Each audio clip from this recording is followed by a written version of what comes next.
What's up, everybody? Thralls Metal here once again. I'm Necrotic Nick, and I'm back once again with another collection update. I've recorded quite a few of these in the efforts of catching up with all the stuff I've got. Plus, it is a sweltering hellscape outside once again. We're still in the midst of this June heat wave when I'm recording this, and I'd much rather be doing this than literally anything outside. So once again, got another batch of stuff here for you. Once again, some new releases that I really wish we had gone over in terms of like a full-on review. And also a good chunk of this was stuff sent to me by, fellow YouTubers, fans, and such. So there's a lot of interesting underground stuff in here as well. So let's get this one kicked off, and we're going to kick off with one that was sent to me by a fellow YouTuber and friend of mine with Yellowtooth, The Burning Illusion. This is the third album from this Indiana-based sludge metal act, first time I've ever heard them, and this was sent to me by Metal Viking 82. Ryan, always a solid dude about showing me killer stuff from Indiana. He's just kind of got his fingers on the pulse of Indiana's metal scene in general. And this was really interesting, namely because the cover here, it looks dark, it looks haunting, it kind of has a little evil look to it, and honestly looks could be a little bit deceiving, because as this started, it definitely had its harsh vocals, some big sludgy guitars, kind of doomy, but it really wasn't super over the top sludgy. It didn't go full bore I Hate God or Alabama Thunder Pussy and shit like that. There was this interesting balance of cleans and harsh vocals to start with, and I initially thought all right, maybe they're gonna do kind of an acid bath sort of thing here where you kind of get that give and take. But most of this is actually harsh vocals, but when it comes down to music, there's a lot of just straight up stoner rock and kind of southern rock. As this album went on, it kind of moved further away from the heavier variety of sludge metal, and kind of moved more into the territory of COC, circa Deliverance and Wise Blood, or even Clutch on here. There's some flat out big rock riffs on here that just reek of Clutch. Dead Flowers in particular kind of has a bit of that, again, kind of Clutch vibe to it, but a little bit of 90s alternative rock, Soundgarden or something like that. But honestly, it's the more stony tracks that I kind of got into, the opening track, From Faith to Flames, Astronaut's Journey, one of my favorite tracks on here. That thing has an amazing, slow, just kind of trippy build up. It kind of gets into psychedelic rock a little bit, a little bit of Caius mixed with Monster Magnet, and it builds into some big heavy doomy riffs, but the whole atmosphere set up, it just kind of gives it that classic stoner rock sort of vibe. Same thing with Scattered to the Wind, honestly another one of my favorites on here too. You do get some more up-tempo tracks in here to kind of vary up the pace.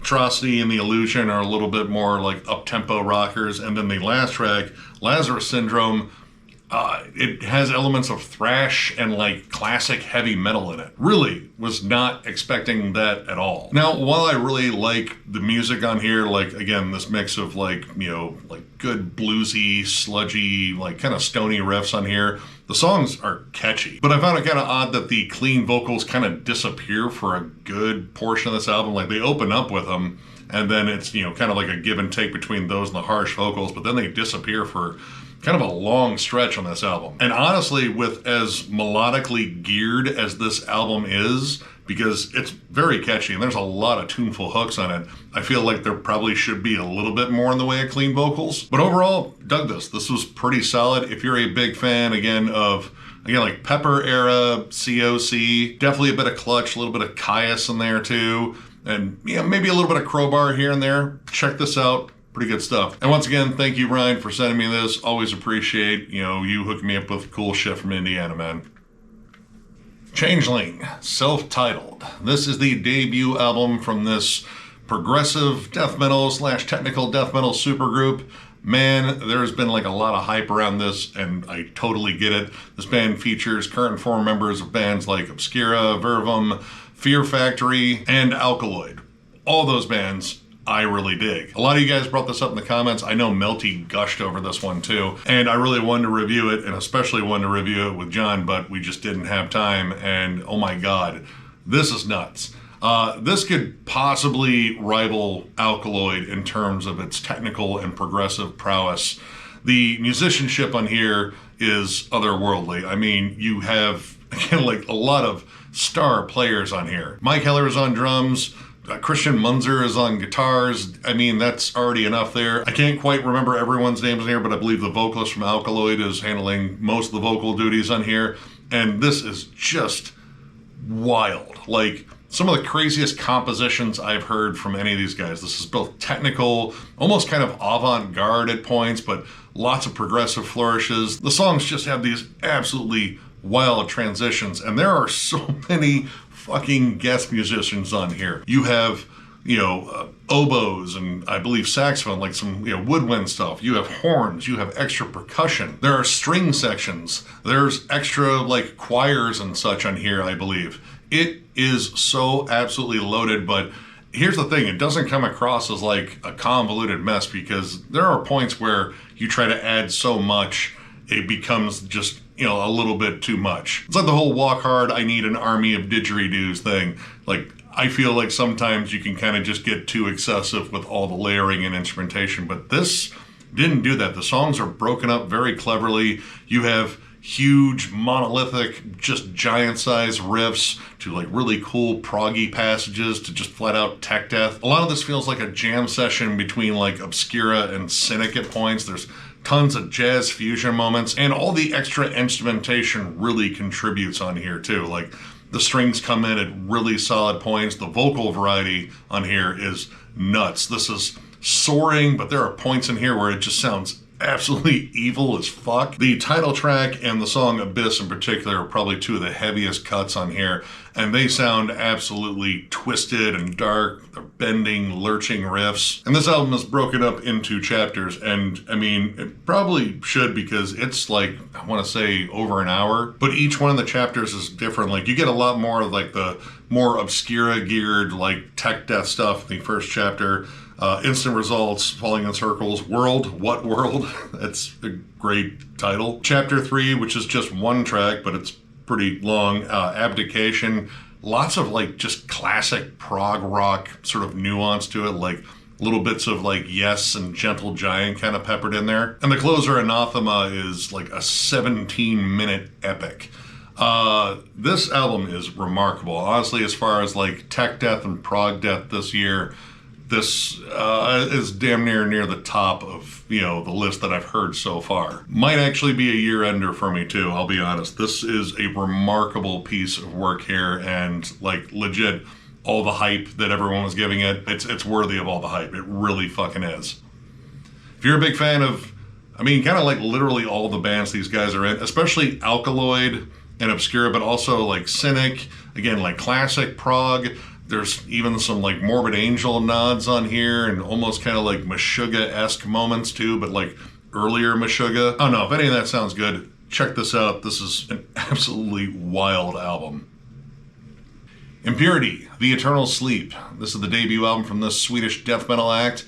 Full-on HM2 death metal. I kind of had a hunch about this when I saw all the band comparisons and seeing the usual suspects like Dismember and Entombed. And I know there's tons of HM2 stuff out there, but I think this band does something, I wouldn't say unique, but it's kind of a throwback, because this legit sounds like, the 90s HM2 stuff. Like, they kind of did the whole Exorcist thing where they did more of a throwback production to it. It sounds more raw, more analog overall. Like, of course, it's got that just remarkable buzzsaw tone that I absolutely love. But even like down to the vocals, like the vocals on here, like the dude legit kind of sounds like LG at points. So for me, there's that little bit extra there that kind of reminds me of one of my all-time favorite albums. But yeah, the production, again, is very organic, a lot of extra sizzle to the guitars, like it still sounds very raw, the drums sound very natural, and leaning a little bit more into like the Dismember side, there's also a fair amount of melody on here. Morningside in particular, and that's Morning with a U in it, that song has some really awesome melodies to it, like kind of like Edge of Sanity-esque. Big hefty breakdown at the end, it absolutely crushes, but a lot of the song is like really kind of playing off like a lot of like melodic harmonies in there. Pilgrimage to Autumno? I don't know. Autumno? I don't know what that is. Anyway, big, groovy, chuggy start. Like a lot of like more doom-laden melodies on there. A lot of these songs kind of go for the D beat. I totally get it. It's, that more fast, energetic style that I like, but a lot of groove on here, a lot of fun pockets of just like just good riff changes. Life of Horror is pretty much all just cool riff changes and good rhythm changes. Like you get that stampeding double time groove, you get your D beats, there's even some sections of blasts on there, which this isn't like a super blast happy album. But yeah, like across the board, this kind of just sounds like something I've loved for years, and I kind of like the fact that it is a little bit more of a throwback production. Like, I love pretty much all things HM2, like everyone fucking knows that about me. But while this doesn't do anything really new, like this kind of sounds like a left-hand pass slash like an ever-flowing stream carbon copy at points, I still dig it. Like, it sounds really good. And maybe there's arguably like a little bit of edge of sanity in here to kind of keep it a little bit more lively. I wouldn't call it like flat out progressive or anything like that, but this is just solid, straightforward HM2 death metal. Well executed, and again, that classic production, it kind of makes it stand out a little bit, or at least, give it enough like throwback energy where it really kind of does feel nostalgic. Anyway, if you're a big fan of the usual suspects, Entomb, Dismember, I'll even throw in like Unleashed, a bit of Grave, and again, touch of Edge of Sanity too. Check this out, pretty solid album. Employed to Serve, Fallen Star. This is the 5th album from this UK metallic hardcore act. I got into this band with their 3rd album, Eternal Forward Motion. I thought it was pretty solid, but their 4th album, Conjuring, seemed to be more of a breakout success, and honestly, I thought that was a pretty savage album. Good mix of like classic, like kind of like Victory Records style metallic hardcore, but with like a little bit of melody and, some like Converge botch-esque moments too. So I was legit kind of excited about this one because I thought they were like a really solid up-and-coming act. And this one, I have to admit, little bit of a disappointment. I will say that Conquering was like, a little bit more melodic, or maybe a little bit more accessible at some points. And this band has an interesting dynamic where it's a female-fronted band, but they have a Beauty and the Beast sort of dynamic, but the Beast is the front woman. The guitarist is supplying almost all of the clean vocals, so it's kind of interesting because most of the time you see that flipped. But while this, opens up pretty heavy, pretty biting with treachery, as this album went on, it really started favoring more melodic choruses and more melodic hooks, and it kind of started losing its edge. Like, this definitely sees them trying to push for maybe a broader audience and introduce more melody into their sound. And sometimes it works. Like, there's some good like classic metalcore hooks on here. Songs like Familiar Pain, Atonement, which features Will Ramos, who does, an admittedly good job. I'm still not a fan of Lorna Shore, but, that's whatever.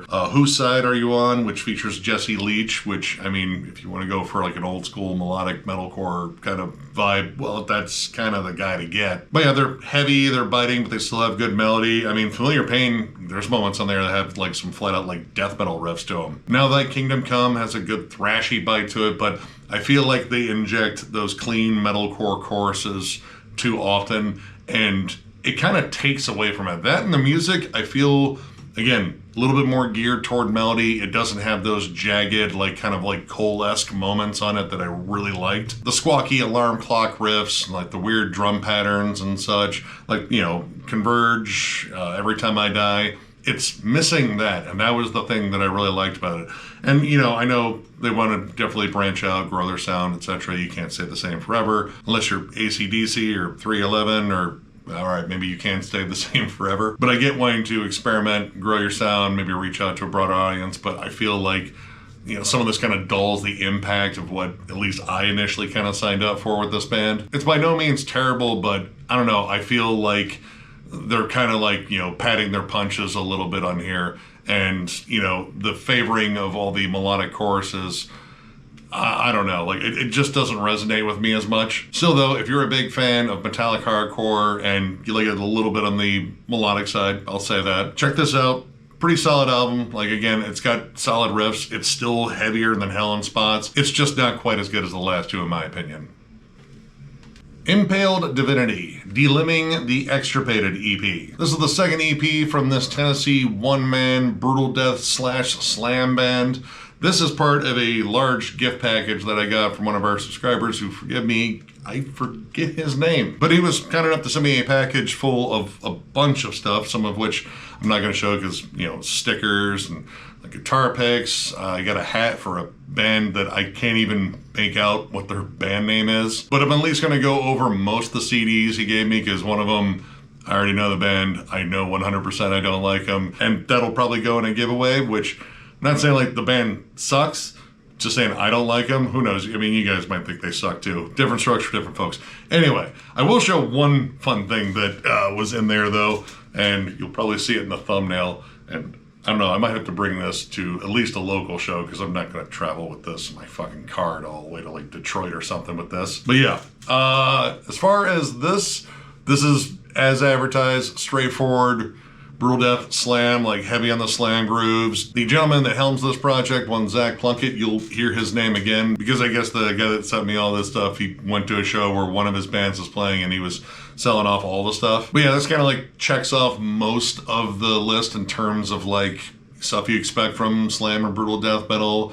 You have big chromatic riffs over grooves and blast beats. You have unintelligible vocals that sound like pigs shrieking and or like drains clearing or people trying to like gargle pudding. No obnoxious snare though. I will give them credit. They didn't go with that, you know, flat out piccolo snare sound. That still absolutely just puts me off, but you know, that's just me. But yeah, I mean, it's kind of straightforward stuff. Like this isn't necessarily my style, like, you know, and there's a lot of fun squealies, and there's some solid riffs on here and like good solid grooves and such and breakdowns. The last 2 tracks I was a pretty big fan of, honestly. Hoarding Your Indistinguishable Remnants and Pulverized Fetal Fragments. Sounds delicious. Most of the songs are pretty short, pretty similar. They kind of all do the same thing. You get some like horror movie samples occasionally peppered in there for additional atmosphere.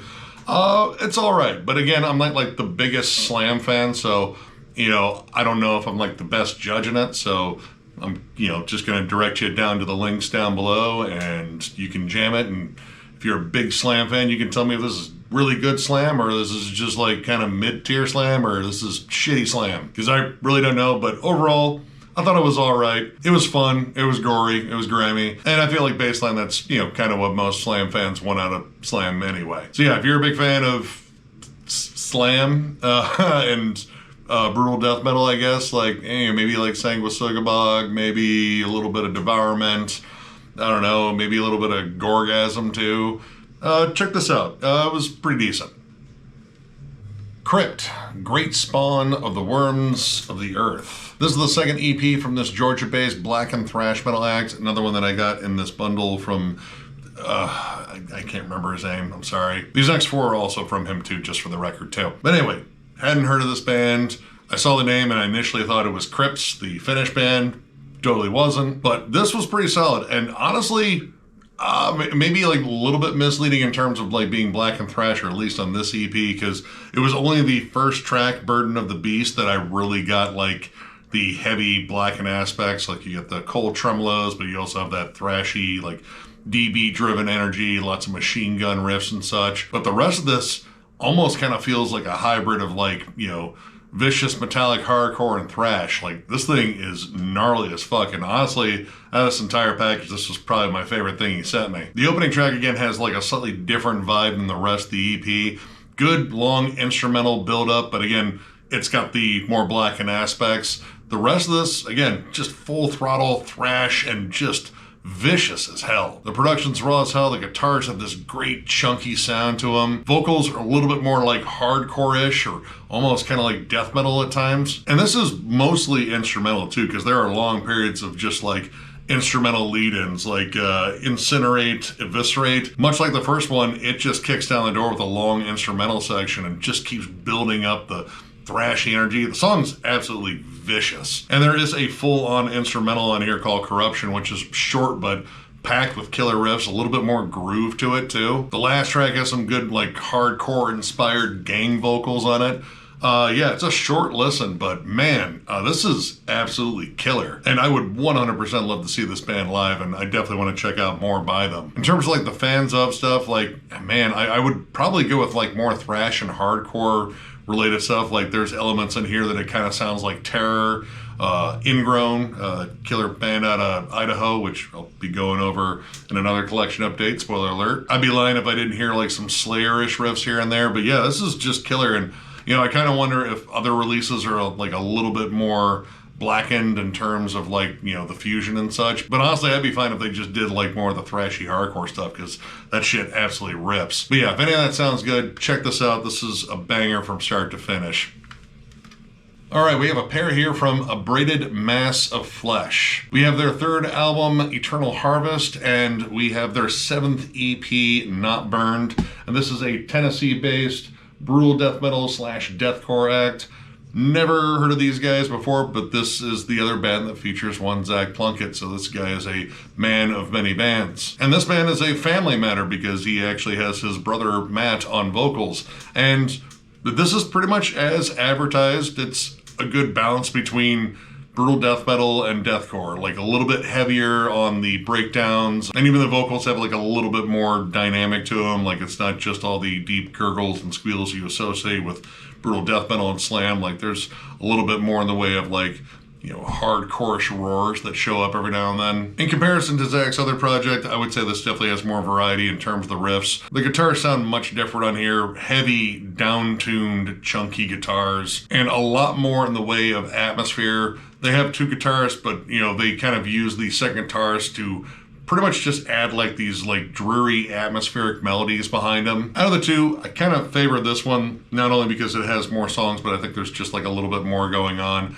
It's an interesting kind of mix of like ingested Whitechapel and like visceral disgorge on here. Some particular standouts on here: The Longest Thorn, Violence, and the instrumental Avulsion on here. Really solid grooves, good bending, lurching riffs, and again, that guitar tone is just deep and fucking gnarly. Lots of like deep tremolo harmonies, and then tremolos kind of used as like a atmospheric addition over just hefty breakdown chugs. It kind of reminds me of, you know, a lot of bands that I got into deathcore with, like way back in like the mid to late 2000s, like again, like Whitechapel, also Through the Eyes of the Dead a bit. Pretty solid overall, I would say. You know, this came out in 2017 and it kind of feels a little bit dated, but I kind of like the throwback aspects in terms of like their more deathcore, you know, nuances in the songs, but pretty decent. This one, a little bit more on the raw side, and I don't know, like this one didn't appeal to me as much. And in terms of the difference between an EP and a full length,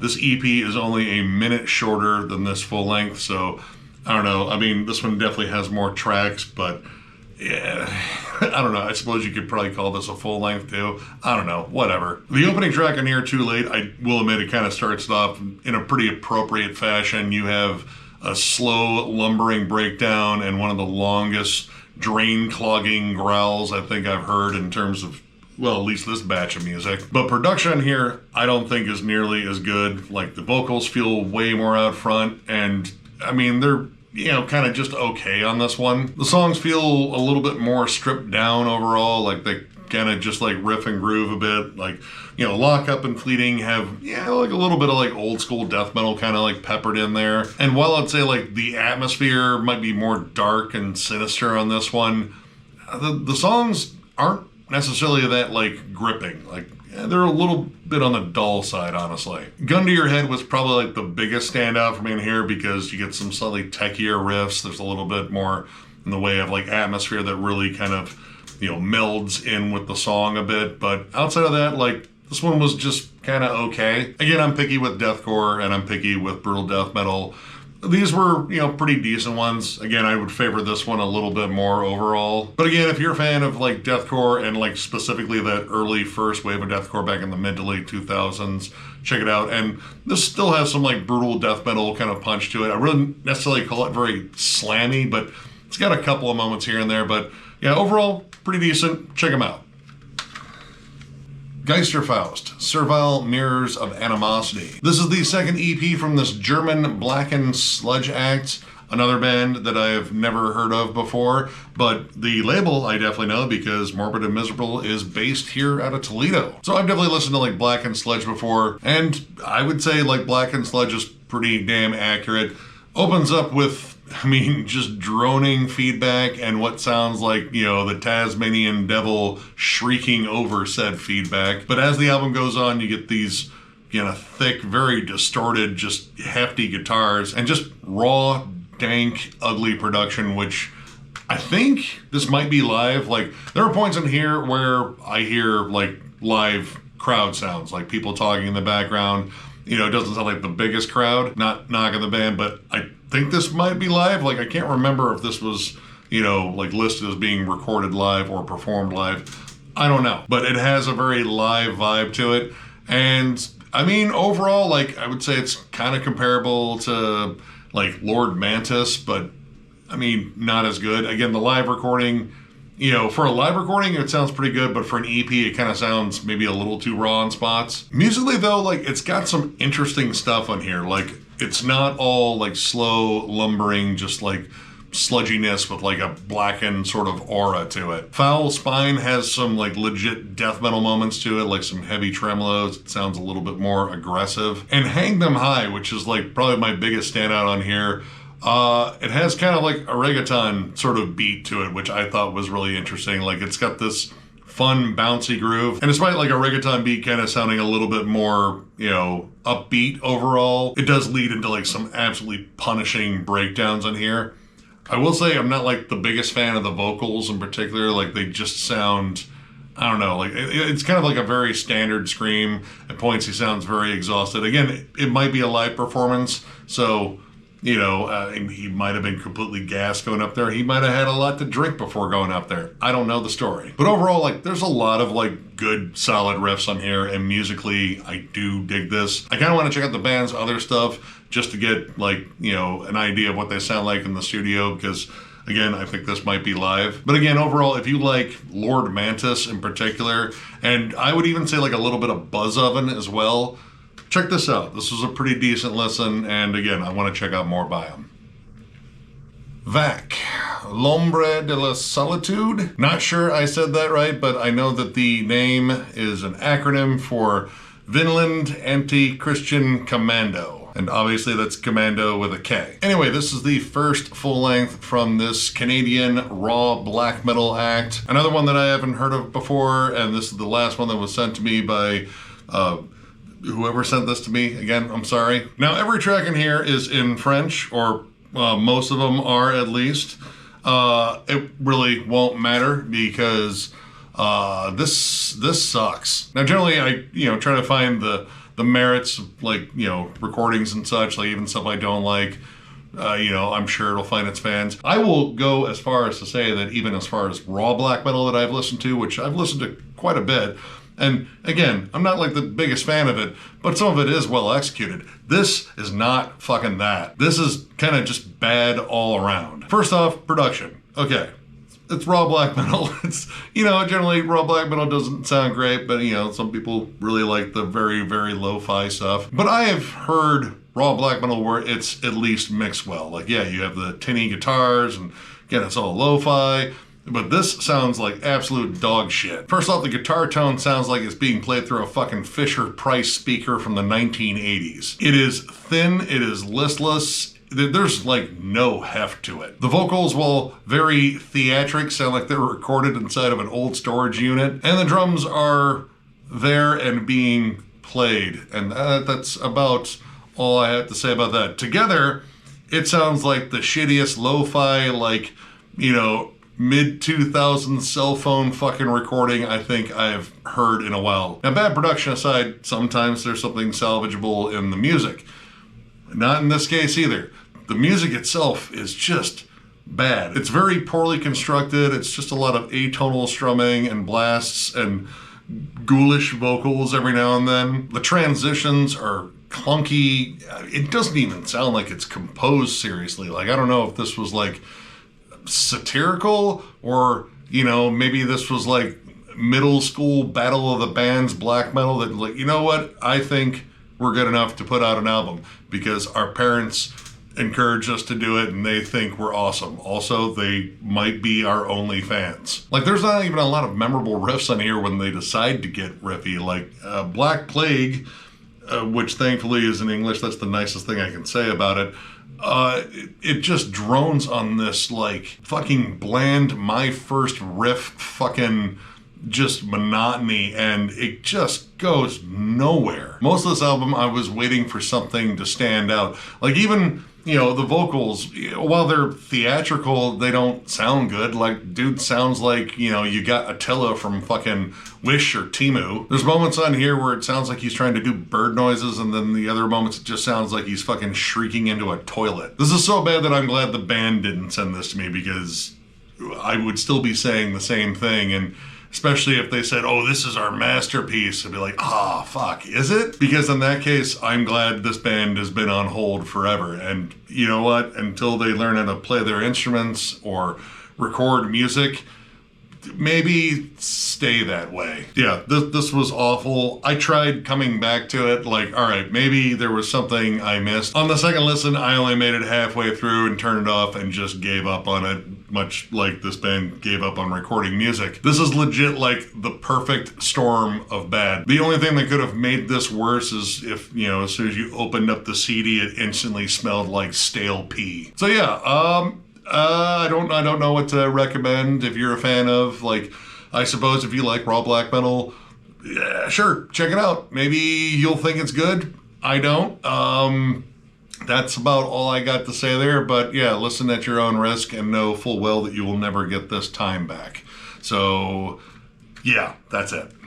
Hemorrhage, Opera Medica. This is the 5th EP from these Spanish gore grind legends. I've been a fan of this band for years. You got to see them in MDF 2024.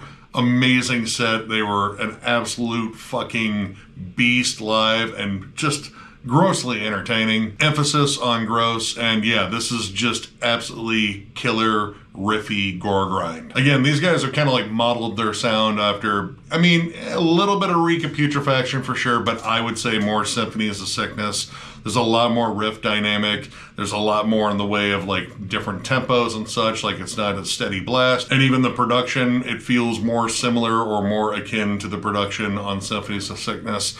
It's a little bit more modern. It's crisp. The guitars have this great crunchy tone to them. I will say that the bass drum does sound a little bit clicky on this one, but that's like my only complaint about the production.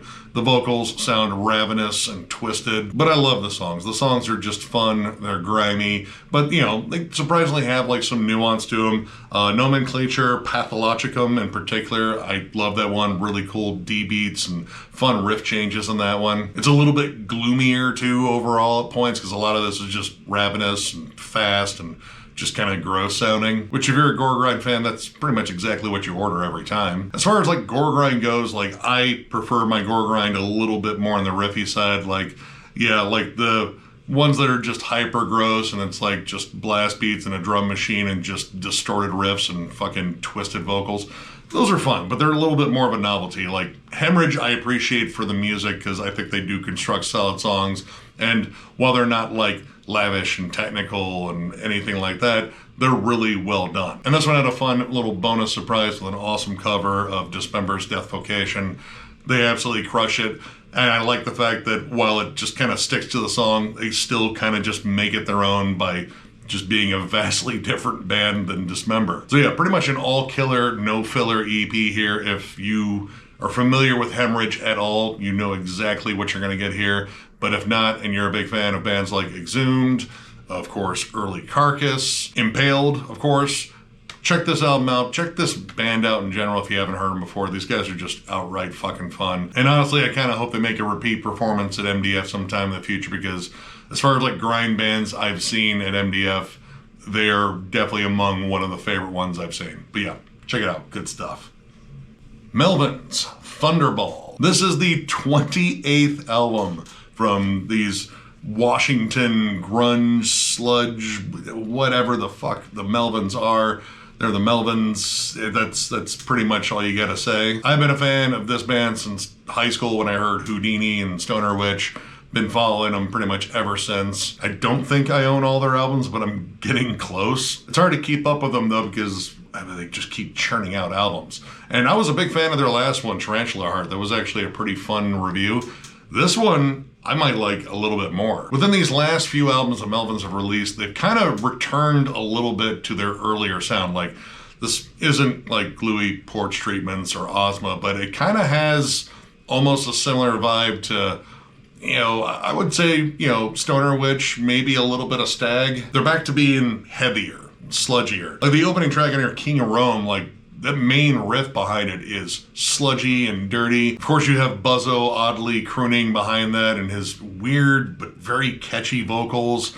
Sludgy, thick-bassed, and Dale Crover's awesome drum work. That dude is like super underrated when it comes down to his rhythms. Like that guy just has these weird off-kilter, off-tempo, sort of like, grooves and such that, I mean, they make Melvins sound as unique as like Buzzo's just strange guitar work. But yeah, a good chunk of this, in fact, the bulk of the album kind of returns to the slower, more lumbering songs.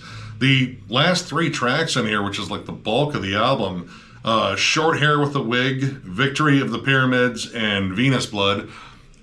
I don't know what any of these songs are referenced to. I mean, if you read Buzzo's lyrics, they don't make a lot of sense. Maybe they make sense to him. That's probably the only important thing. But these songs have longer, more drawn out builds. Again, slower, more lumbering, more monotonous, droning riffs. Short Hair with a Wig is a really good slow burn of a track. Like you kind of see it forming in front of you. It gets into these big, hefty chugs. But there's still a surprising amount of melody. And, Melvin's hooks are, they're a little bit different. Like, again, the odd riff combinations and vocals, and, they just do their own thing. But that was a big standout for me. Same thing with Victory of the Pyramids, which starts off oddly very bright and very punky. Like, there's kind of like some power pop riffs to it, a lot of like major chords, but then the song starts descending into the, weird abyss where the Melvins clearly write most of their albums. Moving from big snarling rock hooks to almost like doom metal territory. Like there's like some really just gloomy, very sullen melodies in there. This is the side of Melvins that I really like hearing, and it's awesome that they're kind of coming back to it. Because after that really wild run of albums from like A Senile Animal all the way to The Bride Scream Murdered, they kind of dropped off a little bit and just kind of like went into just weird territory. Like they kind of lost like the heft and the riffs. This one, much like Tarantula Heart and Working with God, they feel like they kind of got their heavier selves back again. And this is absolutely killer. And on a surprise note, this band is actually playing in Toledo in September, and I better get on getting tickets because it's a small fucking venue. But yeah, Melvin's doing Melvin's things. That's exactly what I want from Melvins. If you're a big fan of Melvins and, big business, and I wouldn't say like full on I Hate God, but there are some heavier moments on here where you can definitely hear where I Hate God definitely was influenced by this band. But yeah, check it out. Nice, weird, dark listen, and I'm hoping they continue this streak because I think they're on another hot one. Stress Test, self-titled. This is the debut album from this Portland-based crossover thrash act. Features current and former members of bands like Unto Others, Drouth, Predatory Light, and Silver Talon. And this came in a bundle from Ben NG, a frequenter in the comments, awesome subscriber. He occasionally sends me like really cool packages of stuff, and this did come with another album, but I'm not showing you because I actually already own it. But it'll definitely be in a giveaway bundle because it's an absolutely awesome death metal EP, and I think it's going to sweeten the pot a bit. Either way, once again, thank you, Ben, for introducing me to some killer music, because this absolutely whoops ass. All 17 minutes of it. This is like short, rowdy, vicious crossover thrash. Starts off with a whole little homage to just bad news on the TV or internet or wherever you're watching it, which, yeah, the world's absolutely fucking loaded with it right now. So sadly, I kind of felt just like right at home with it. But man, when this thing takes off, it is explosive as hell. Now, crossover thrash is definitely the core of this, but there are definitely elements of like hardcore, metallic hardcore, even like some death metal vocals. There's kind of a give and take between the screams. You get these like hefty low growls. Honestly, it kind of makes it sound a bit like Exhumed at times. But if I were to describe this, it'd be like Power Trip and Force meets bands like Ringworm and Ratos de Pororo. I always screw up the name of that band. It's fast, it's explosive. Every song on here is just packed with fucking riffs. And these songs are not long. I think there's like one track that might hit the 3-minute mark. The rest of them, minute and a half, 2 minutes. There might be a couple on here that are under a minute, but it doesn't matter because all of them are just packed with like just visceral energy, explosive songwriting, like a lot of cool riff changes for, again, how short the songs are.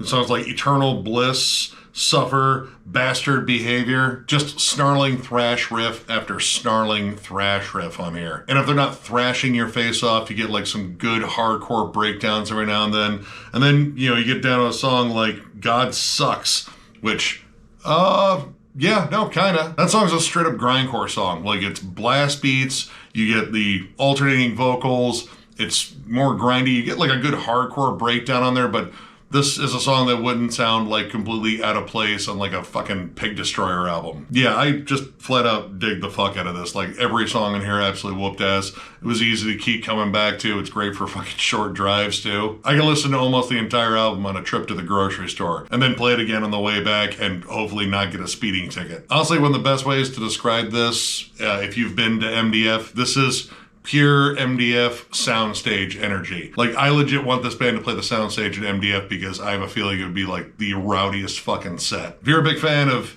again, Enforced, Power Trip, I would even throw an Iron Reagan in there. And again, like a little touch of like Exhumed or Impaled in there, and like, again, like Ringworm too. Check this album out, absolutely killer. Thank you once again, Ben. And I'm about to thank you one more time here with this last one, which is Witchthroat Serpent, which is illustrated quite well on the cover, and this is their album, Sang Dragon. This is the second album from this French stoner doom act, and yet another one I had never heard of until Ben so graciously sent me this. And yeah, this is just some pretty awesome stoner doom. Kind of like a hybrid of like different kinds of stoner doom. Like, there's definitely stuff in here that reminds me a lot of Monolord. Definitely some big Electric Wizard vibes as well. And with their absolutely monstrous droning tone of both the guitar and the bass kind of melding together. Mars Red Sky, if anyone's familiar with that band, like, you know, definitely stoner doom, but there's like post-metal elements, especially in the atmosphere. This, no post really anything. This is just droning on riffs. It's mostly slow and lumbering. You got those kind of like weird, trippy, but kind of dark vocals. Again, similar to like Monolord and, you know, Electric Wizard. And this is almost as much about atmosphere as it is riffs. The opening of Hydra's Bewitchment. I don't know. It's not Hydra with a Y. It's an I. So it could be Hydra. Either way, you get this pulsating wah guitar effect, like it has this weird delay on it, and it's just one of those like kind of like mood building things. Like, it already sounds trippy, but it sounds dark, and then it just builds into, again, this just wall of riff. It's so mega fuzzy and warm. It's like the riffy equivalent of a fucking electric blanket that's been turned on too long. Rhythmically, naturally, it's got a lot of slow lumbering parts, good pockets of like just like Sabbathy grooves. Siberian Mist has like this really cool like tribal build to it, and it does get like a little bit more aggressive. Like Lady Sally is a little bit more, I don't know, aggro, like the riffs feel a little bit punchier. You get some really good lurching, bending riffs on Into Black Wood. Not woods, wood. I know it sounds dirty. But the last two tracks there were probably my personal favorites. Behind Green Eyes is probably the most stony out of all the songs. Like, it kind of has this, you know, just kind of trippy jam to it. It just feels kind of like a jam session. There's even like some synths in there to add some additional atmosphere. And then Mystical Devotee is a really interesting one. Now, I said Lady Sally was a little bit more aggressive. It is, but Mystical Devotee has blast beats, and you have this heavy, droning, like faster strum melody on top of it. I wouldn't necessarily call it like aggressive though. It feels almost kind of like stoner doom playing like shoegaze or post-rock. Legit kind of caught me off guard, but it does eventually settle into like some big lumbering syncopated riffy grooves, and, you know, kind of peters out the album in the fashion that I expected. But this was pretty solid. I'm not the biggest fan of the vocals. That vocal style, it's kind of hit or miss with me. Like, I was never a fan of Electric Wizard for the vocals. Like, generally, the vocals are kind of just like background atmosphere for me. I just want to hear the big stony riffs. But music-wise, I dig this. This is pretty damn solid. Again, if you're a big fan of like Electric Wizard, Monolord, and Mars Red Sky, those three bands in particular, this is almost like a blend of all three. Check this out, and I think I'm going to check out more by this band in the future for sure. And once again, thank you, Ben, for sending me some more cool stuff. And yeah, thank you to everyone that sent me cool stuff here lately. There's been a lot of that. But yeah, that rounds out this collection update, and I'm already working on the next one. I'm finally going to get into the stuff that I picked up in Maryland. And behind that, there is another large stack of CDs growing, because I mean, people are awesome enough to keep sending me stuff, and naturally my own purchasing impulse control is non-existent. So yeah, there's gonna be plenty of these coming up. But yeah, if you enjoyed this video, give it a thumbs up, and if you are new to the channel, subscribe, because we do stuff like this all the time. We also have memberships. They're only 99 cents, and our lone perk is doing a members only live stream, which I don't know when you're seeing this. I don't know if we've done 1 or 2 by now, but hopefully we've at least done 1. Again, with everyone's work schedules here lately, it's kind of tough for everyone to kind of like get together for a live stream, but we're going to try to make sure these happen at least on a fairly regular basis. But memberships are the main way to support the channel, and if you would like to become a member, there's a join button down below for you to smash, spit on, lick. Maybe not lick, that would be a little weird. Either way, you can hit that button with whatever appendage you choose. It doesn't even have to be your own. And then you get to become a member and hang out in members only live streams. And you'll get a booger troll and whatever other weird emojis that I decide to throw in there, which I'm kind of due for throwing another one in there. But even outside of that, we appreciate the living shit out of you guys. It's, again, been amazing doing this. Tons of content coming in the future. Hopefully by now we've had the At the Gates ranking, and we're on to the next one, which will be Immortal, and I'm absolutely stoked for that, because that's like one of my favorite black metal bands ever. But yeah, we're going to keep cranking out content because that's what we do here, and you guys seem to like it, and we appreciate the living shit out of that. So one more big thank you, because you guys are awesome, and we will catch you later.